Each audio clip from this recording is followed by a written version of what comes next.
हम देख रहे थे जो एंजाइम का क्लासिफिकेशन है, इसमें हमने पार्ट फर्स्ट वीडियो में देखा था हाइड्रोलाइजिंग एंजाइम अर्थात जल अपघटन करने वाले एंजाइम कौन से होते हैं। अब हम देखेंगे डेस्मोलाइजिंग एंजाइम। क्लासिफिकेशन ऑफ एंजाइम में दो प्रकार से बताया गया है, हाइड्रोलाइजिंग एंड डेस्मोलाइजिंग। हम इस वीडियो में डेस्मोलाइजिंग एंजाइम के बारे में समझेंगे, जो क्या होते हैं। जल अपघटित जो रिएक्शन होती है, वाटर हाइड्रोलाइसिस की जो रिएक्शन होती है अभिक्रियाओं के अतिरिक्त अन्य किसी अभिक्रिया में पार्टिसिपेट करने वाले एंजाइम को हम डेस्मोलाइजिंग एंजाइम कहते हैं। वाटर हाइड्रोलाइसिस अभिक्रिया के अतिरिक्त, मतलब कि वाटर हाइड्रोलाइसिस की प्रोसेस तो हो ही रही है, बट अदर किसी रिएक्शन में पार्टिसिपेट कर रहे हैं कोई एंजाइम, उस एंजाइम को हम बोलते हैं डेस्मोलाइजिंग एंजाइम।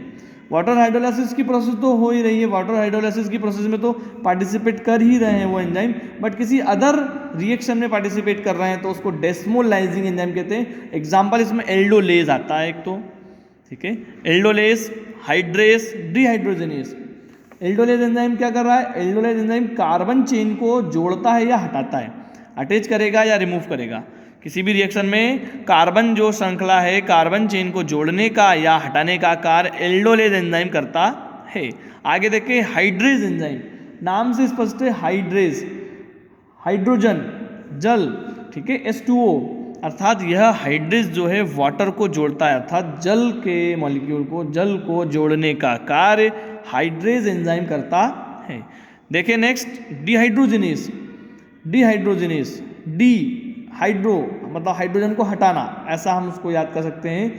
हाइड्रेज जल को जोड़ रहा है और डिहाइड्रो मतलब हाइड्रोजन के मॉलिक्यूल को हटा रहा है रिएक्शन से, अर्थात डिहाइड्रोजनेस एंजाइम, ठीक है। तो यह क्लासिफिकेशन वैज्ञानिक ने अलग अलग प्रकार से बताया इसमें, बट जो IUB है, जिसको कि international union of biochemistry IUB 1961, इसमें कुछ रिकमेंडेशन की गई जिसके कुछ पॉइंट्स बताए गए हैं, ठीक है। तो यह क्लासिफिकेशन उपयुक्त नहीं पाया गया क्योंकि इसमें एंजाइम ग्रुप की नेचर का पूरा जो प्रभावी ढंग से स्टडी नहीं हो पाई, ऐसा देखा गया है। अधिकांशतः जो रिएक्शन है उसमें एक ही एंजाइम दोनों जो डायरेक्शन है अर्थात रिवर्सिबल रिएक्शन को उत्प्रेरित करने में समर्थ होते हैं, अर्थात यह बताया।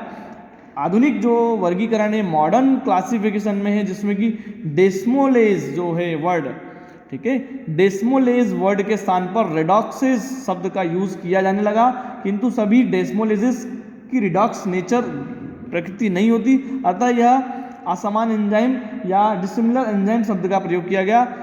एंजाइम का आधुनिक वर्गीकरण IUB जैसा मैंने बताया 1961 1961 में IUB international union of biochemistry, I से इंटरनेशनल, यू से यूनियन ऑफ बायोकेमिस्ट्री द्वारा नियुक्त जो आयोग है, जो कमीशन है, उसके द्वारा कुछ रिकमेंडेशन की गई। इसके कुछ पॉइंट्स है, इसको मेजर 6 क्लासेस में डिवाइड किया, मतलब यहाँ पर 6 क्लासेस बताई गई एंजाइम की।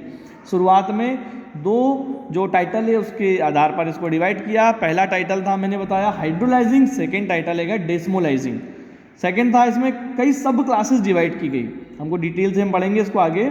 और सब क्लासेस के बाद सब मतलब उप वर्गों में भी इसको डिवाइड किया गया और प्रत्येक एंजाइम को 4 अंकों की एक स्पेसिफिक कोड नंबर दी गई, जिसे इसी कमीशन कहा या इसी कोड कहा गया। हर एंजाइम को 4 अंकों की एक स्पेसिफिक टाइप की कोड नंबर दी गई, जो कि एंजाइम कोड कहलाई। इसको हम डिटेल से आगे पढ़ेंगे।